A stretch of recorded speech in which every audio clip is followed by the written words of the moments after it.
the Holy Ghost.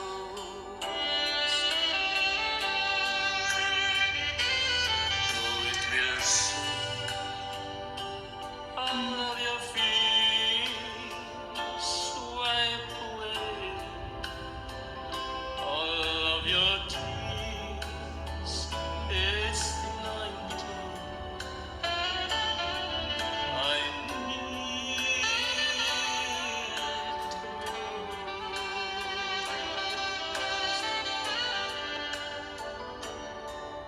Sweet, sweet anointing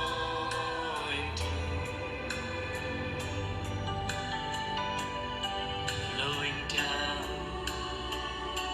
to make me clean like a mighty rushing stream. Sweet, sweet anointing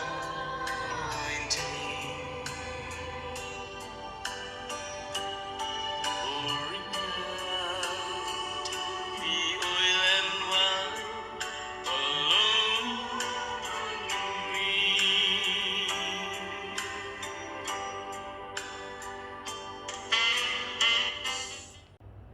Shalom Bapak Ibu, Saudara-saudara yang kekasih dalam Tuhan Yesus Kristus. Kali ini renungannya berjudul Mau Kaya Raya? Tapi sebelumnya tolong di subscribe, like, atau share supaya mendapatkan kiriman video-video saya yang baru. Saudara-saudara, dapat dipastikan hampir semua orang pasti akan menjawab ingin kaya raya, mempunyai kedudukan tinggi, nama tenar, dan kenikmatan-kenikmatan duniawi lainnya.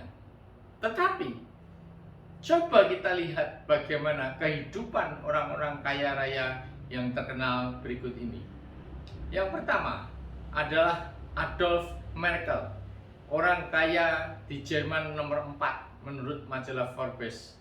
Pemilik pabrik semen Heidelberg dengan omset 169 triliun per tahun. Juga pabrik farmasi Phoenix dengan omset 320 triliun per tahun. Tetapi ketika sahamnya VW jeblok dan rugi 17 triliun, maka dia bunuh diri dengan menabrakkan dirinya pada kereta api yang sedang berjalan. Yang kedua adalah Jack Ma dengan Alibaba dan beberapa perusahaan lainnya yang asalnya juga dari orang miskin. Kekayaannya mencapai 513 triliun rupiah. Namun anak laki-lakinya meninggal pada usia 22 tahun karena kanker otak. Putrinya lahir dengan cacat jantung bawaan. Istrinya Kathy Chang yang menemaninya selama itu juga terkena kanker payudara. Dan Jack Ma sendiri terkena kanker dubur. Dan dia mengundurkan diri sebagai mungkin yang aktif di Alibaba pada Oktober tahun 2019 yang lalu. Saudara, bayangkan orang-orang kaya tetapi hidupnya tidak berarti. Selain penyakit, juga dia seperti Adolf Merkel sangat menjadi hamba uang. Sehingga gara-gara kalah 17 triliun dia bunuh diri, saudara. Sekarang kita bandingkan dengan beberapa orang yang hidupnya berguna bagi manusia, bukan karena kekayaannya. Yang pertama adalah Helen Keller, seorang wanita buta dan tuli karena sakit pada usia 18 bulan, yang menjadi pengarang sebagai lawyer legal untuk orang-orang cacat, aktivis politik, dan dosen. Dia meninggal pada usia 87 tahun. Dia mendirikan yayasan Helen Keller International, memobilisasi global komunitas untuk mengeliminasi pencegahan kehilangan penglihatan, malnutrisi, dan penyakit-penyakit kemiskinan. Mendapatkan penghargaan visioner, begitu banyak gelar-gelar yang dia terima, seperti Honorary University Degrees Women's Hall of Fame, the Presidential Medal of Freedom, the Lions Humanitarian Award. Bahkan film tentang kisah hidupnya meraih 2 piala Oscar. Buku-bukunya yang menjadi literatur klasik dan diterjemahkan ke dalam 50 bahasa. Dia mendirikan American Foundation for the Blind dan American Foundation for the Overseas Blind. Penulis buku-buku terkenal seperti The World I Live In and The Story of My Life. Dia berkeliling ke 39 negara untuk berbicara dengan para presiden, mengumpulkan dana untuk orang-orang buta dan tuli. Dia menerima banyak kehormatan atas pencapaiannya, termasuk medali Theodore Roosevelt, yaitu Distinguished Service pada 1936, the Presidential Medal of Freedom tahun 1964, dan terpilih sebagai Women's Hall of Fame tahun 1965. Menerima gelar doktor kehormatan dari Temple University dan Harvard University, dari Glasgow, Skotlandia, Berlin, New Delhi, dan Witwatersrand, Johannesburg, Afrika. Dia disebut sebagai Honorary Fellow of the Educational Institute Skotlandia. Yang kedua adalah Mother Teresa. Meninggal pada usia 87 tahun, dikenal sebagai seorang suster Katolik, dikanonisasi sebagai seorang santa. Dia mendedikasikan hidupnya untuk memelihara orang-orang miskin dan sekarat dalam kemerosotan kota Kalkuta. Tahun 1979 dia menerima penghargaan Nobel Perdamaian. Ia menerima sumbangan para donatur sebesar 100 juta dolar dan banyak pelajaran tentang hidup sepanjang waktunya, di mana semuanya berpusat pada cinta, belas kasihan, menolong orang-orang lain, dan mempertahankan kerendahan hati. Dia meneladani contoh yang sangat mulia tentang memberi cinta yang sederhana dan menolong orang lain tanpa mengharapkan balasan. Dia juga terkenal sebagai pemimpin karismatik yang menginspirasikan untuk menolong orang tanpa melihat status atau sukunya. Dia bahkan menolong orang-orang yang terkena AIDS. Dia juga menginspirasikan dengan menunjukkan apakah arti cinta universal yang merupakan salah satu inti dari Missionaries of Charity, suatu organisasi yang dia dirikan dan sekarang mempunyai cabang di seluruh dunia. Salah satu kata-kata bijaknya yang menarik, kata-kata ramah hanyalah singkat dan mudah untuk diucapkan, tetapi gemanya benar-benar tanpa akhir.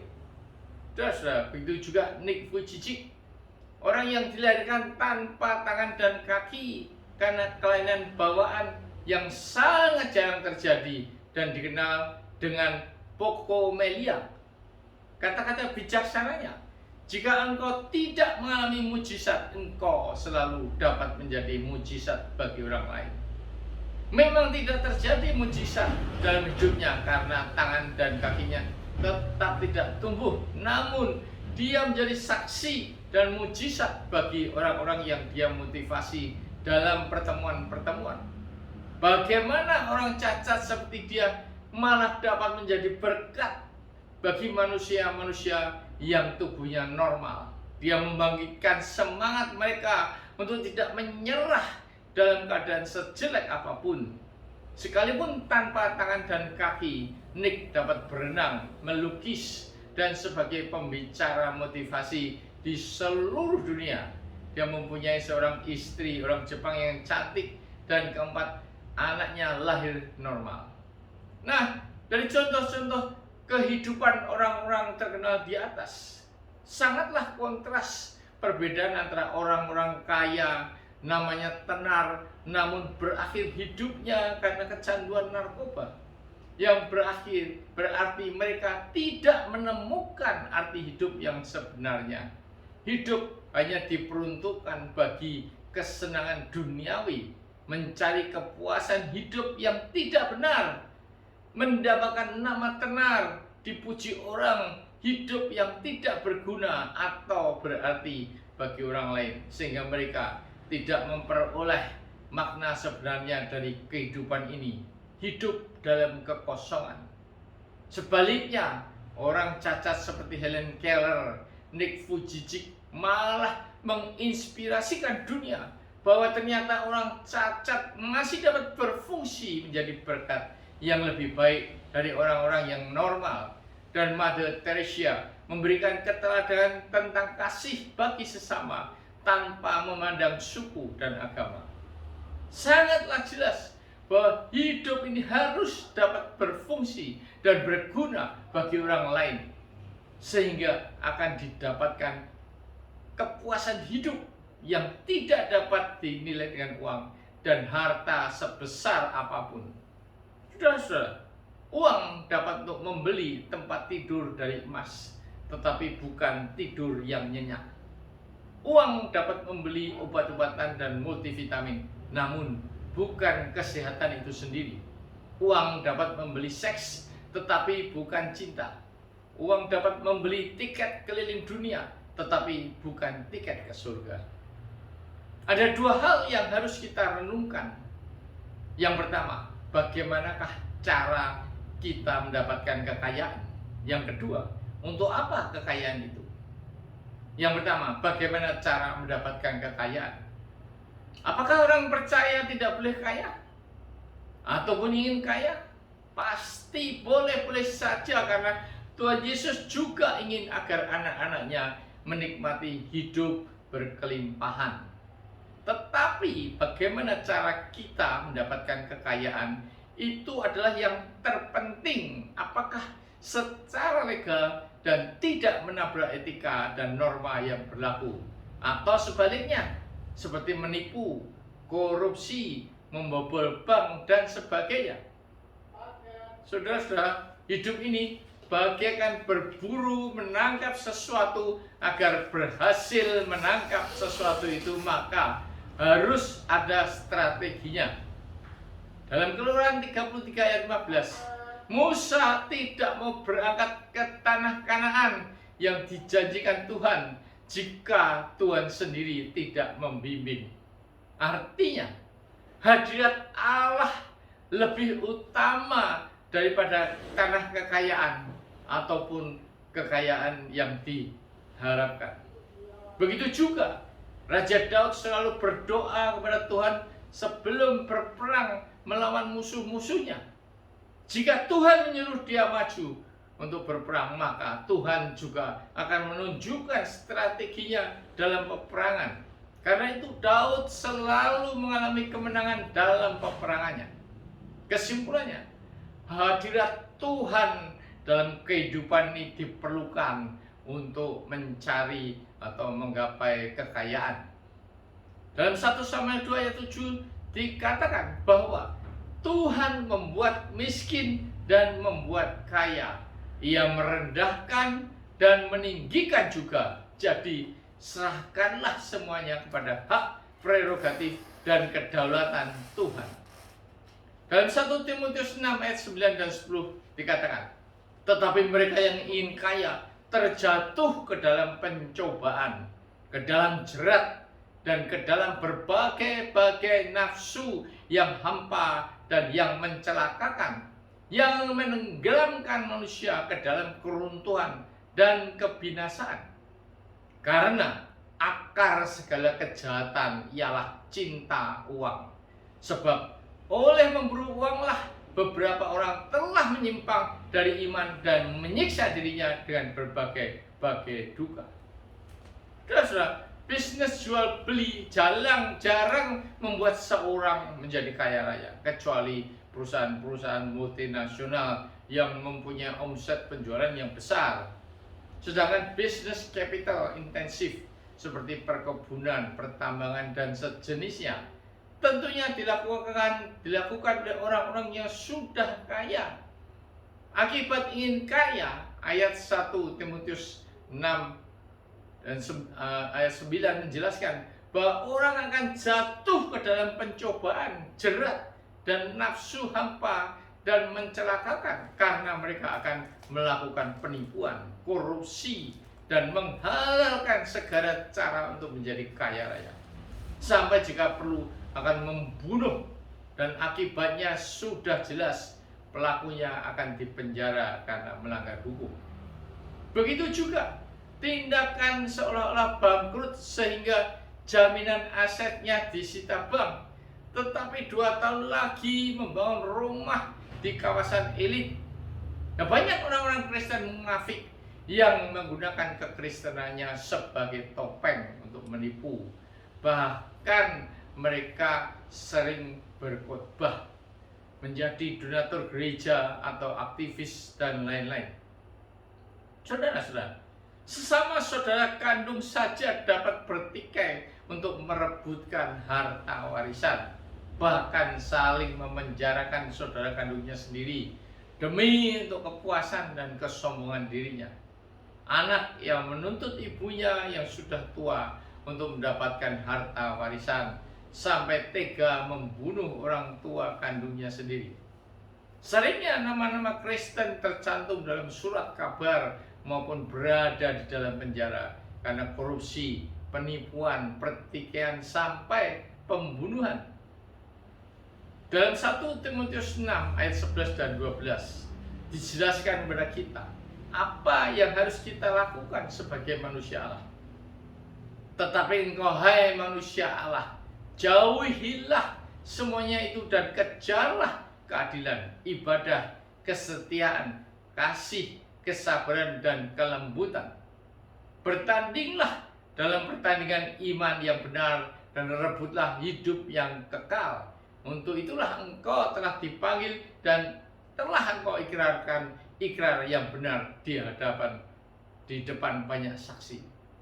Kita sebagai manusia Allah, yaitu sebagai pengikut Kristus, wajib untuk menjauhi semuanya itu, yaitu cinta uang, nafsu keserakahan, dan kita wajib untuk mengejar keadilan, ibadah, kesetiaan, kasih, kesabaran, dan kelembutan yang akan menandai perbedaan antara kita dengan orang-orang duniawi yang tidak mengenal Kristus, sehingga kita dapat berfungsi sebagai terang di tengah-tengah kegelapan dunia ini, seperti panggilan Tuhan agar kita menjadi terang dunia dan garam dunia. Kita harus bertanding dengan iman yang benar untuk merebut hidup kekal karena banyak saksi. Tujuan kita adalah merebut hidup kekal. Dan saksi-saksi itu adalah yang pertama, mata Tuhan. Di hadapan Tuhan tidak ada perbuatan sekecil apapun yang dapat disembunyikan. Semuanya telanjang di hadapan mata Tuhan. Dosa kecil dan dosa besar tidak ada bedanya karena intinya adalah perbuatan dosa. Saksi kedua adalah malaikat yang akan mencatat segala perbuatan kita agar kita mengerjakan keselamatan kita untuk dapat memperoleh hidup kekal. Apakah kita akan diberi pakaian putih yang melambangkan kebenaran sehingga namanya tidak akan dihapus dari kitab kehidupan seperti dalam Wahyu 3 ayat 5. Hal itu tergantung dari apakah kita hidup dalam kebenaran dan kekudusan serta bertobat untuk menjadi ciptaan baru. Sekalipun keselamatan itu memang adalah anugerah yang diberikan secara cuma-cuma, bukan atas karena kebaikan dan usaha kita. Seperti dalam Matius 22 ayat 14. Banyak yang dipanggil tetapi sedikit yang dipilih. Saksi selanjutnya adalah iblis yang selalu berjalan keliling seperti singa yang mengaum-ngaum dan mencari orang yang dapat ditelannya. Dia selalu berusaha mencobai kita. Dan yang terakhir adalah manusia yang akan melihat perbuatan kita. Apakah sesuai dengan pengikut Kristus, hidup penuh kasih, mengutamakan Tuhan di atas segala-galanya, empati terhadap sesama dan mengasihi mereka. Atau hidup kita malah sebaliknya tidak beda dengan orang-orang jahat yang lain. Yang kedua adalah untuk apakah kekayaan itu? Nah, contoh orang-orang kaya tadi yang menggunakan kekayaannya untuk kenikmatan hidupnya sudah jelas, yaitu tidak akan mendapatkan arti kehidupan sesungguhnya, sehingga berakhir hidupnya pada pelarian-pelarian semu.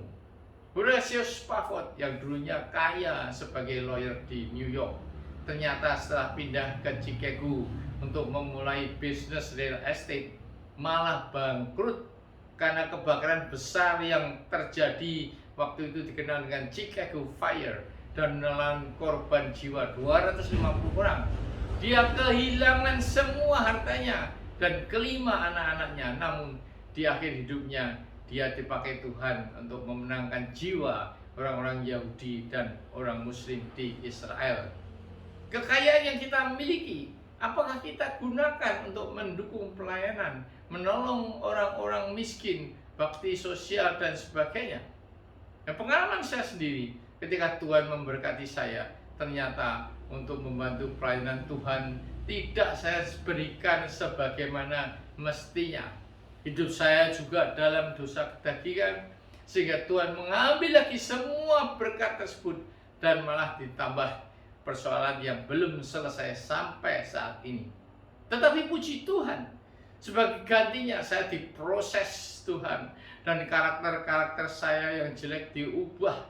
Level iman saya naik, makin dekat dengan Tuhan seperti burung Raja Wali yang terbang tinggi, tidak takut menghadapi badai kehidupan sebesar apapun dan tidak terikat pada hal-hal keduniawian lagi. Saya merasakan damai sejahtera lebih daripada dulu ketika bisnis saya diberkati Tuhan. Artinya Tuhan mencintai saya karena Tuhan mengajar dan menyesah orang yang diakuinya sebagai anak. Nah, sebagai kata penutup diambil dari sumber Crusade Contact. Untuk kita ketahui bahwa 10% orang Kristen tidak terdaftar di gereja. 20% orang Kristen tidak hadir dalam kebaktian. 30% orang Kristen tidak berdoa dengan rajin. 40% orang Kristen tidak baca Alkitab setiap hari. 60% orang Kristen tidak memberikan persembahan. Dan 80 orang Kristen tidak terlibat pelayanan. Tetapi anehnya, ya, 90% orang Kristen tidak membawa jiwa baru, tetapi anehnya 100% orang Kristen maunya masuk surga. Ya saudara, termasuk dalam kategori orang Kristen manakah saudara dan saya? Yang jelas dan pasti maunya termasuk golongan terakhir, yaitu 100% orang Kristen yang masuk surga. Nah, pertanyaannya, apa yang sudah saudara dan saya lakukan untuk masuk ke dalam surga? Sudahkah kita mempermuliakan nama Tuhan, menyenangkan hatinya, menjadi saksinya, dan mencintai sesama manusia seperti diri kita sendiri? Amin.